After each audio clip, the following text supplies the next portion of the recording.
빵의 가장 중요한 재료 중 하나인 밀가루. 이 밀가루는 모두 같은 밀에서 왔지만 용도와 목적에 따라서 다르게 재분합니다. 그래서 용도에 맞는 밀가루를 사용하는 게 아주 중요한데요. 오늘은 이 밀가루에 관해서 알려드릴게요. 밀가루와 단백질의 관계. 빵 특유의 쫄깃하고 탄력 있는 식감은 다 글루텐 덕분이에요. 글루텐은 반죽의 구조를 잡아주고 반죽의 탄력과 신장성을 주는데요. 글루텐은 단백질의 일종인데요. 이렇게 물에 녹지 않기 때문에 반죽을 씻어내면 글루텐만 추출할 수도 있어요. 글루텐은 밀가루 속에 글루텐 자체로 존재하는 게 아니에요. 글리아딘, 글루테닌이라고 하는 두 가지의 단백질이 물을 만나고 반죽을 해주면서 서로 결합해서 글루텐이라는 걸 만들게 되는 거예요. 밀가루 포장지 뒷면에 보면 단백질 이렇게 표시되어 있는 거 보신 적 있으시죠? 이 단백질의 80에서 85% 정도는 글루텐을 생성할 수 있습니다. 밀가루의 단백질 안에는 글루텐을 만들 수 있는 아까 말한 글루테닌, 글리아딘이 80% 정도 되고요. 글루텐을 만들지 못하는 알부민, 글로불린 등이 20% 정도 된다고 해요. 그래서 백밀가루 기준 단백질 함량이 높을수록 글루텐을 더 많이 만들 수 있어요. 빵의 단면에 보이는 이런 구멍들도 다 글루텐 덕분입니다. 글루텐의 정도에 따라서 빵의 식감이 완전 달라집니다. 그래서 단백질 함량이 밀가루의 중요한 지표 중에 하나랍니다. 글루텐은 단백질의 일종이고 글루텐의 정도에 따라 빵의 식감에 차이가 생깁니다. 다음은 우리나라의 밀가루 분류에 대해서 알아볼게요.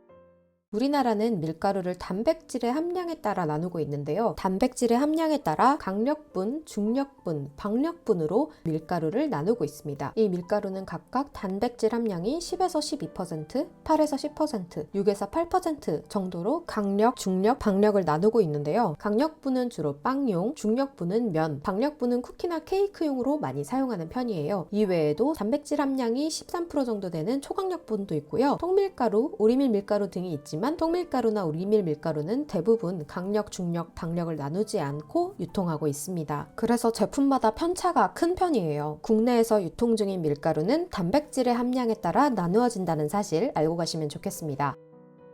영양강화 밀가루라고 들어본 적 있으세요? 식품의약품안전처에 따르면 밀가루는 밀을 가공해서 만든 분말을 말한다고 정의하고 있어요. 근데 거기에 더불어 영양강화 밀가루라는 게 있는데요. 발음도 어려운 영양강화 밀가루란 무엇일까요? 밀을 빻아서 재분하는 과정에서 밀의 많은 부분이 손실되는데요. 먹기에는 부드럽고 좋지만 영양은 조금 부족한 상태가 될 수 있어요. 이때 손실된 영양소를 보강하려고 식품이나 첨가물을 섞은 게 영양강화 밀가루입니다. 왜 뭘 섞어? 첨가물?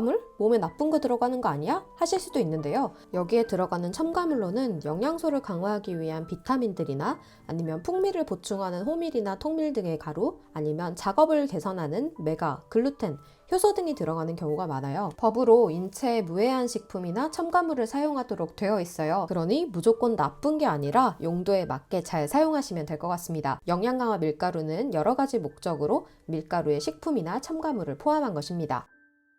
박력분으로 빵을 만들면 안 되는 걸까?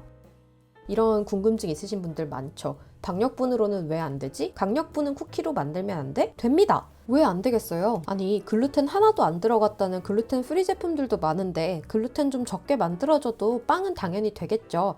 그치만 작업성과 식감이 크게 다르고 빵과 과자에 어울리는 식감이 분명히 있기 때문에 강력분과 박력분을 나누어 사용하는 것을 추천드립니다. 예를 들면요, 박력분은 케이크나 과자를 만들기 위해서 강력분보다 훨씬 곱게 재분되어 있어요.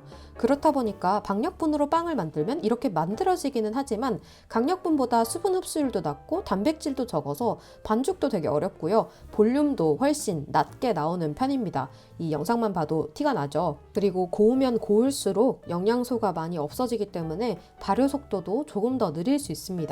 이번엔 반대로 강력분으로 쿠키나 케이크 만들면 어떻게 될 것 같으세요? 박력분 레시피 그대로 강력분을 쓴다면 수분이 많이 모자랄 거예요. 왜냐면 강력분이 수분 흡수율이 더 높거든요. 게다가 케이크나 쿠키는 주로 이렇게 섞고 젓는 공정이 많은데 강력분을 가지고 많이 섞다 보면 글루텐이 필요 이상으로 발달되기가 쉬워집니다.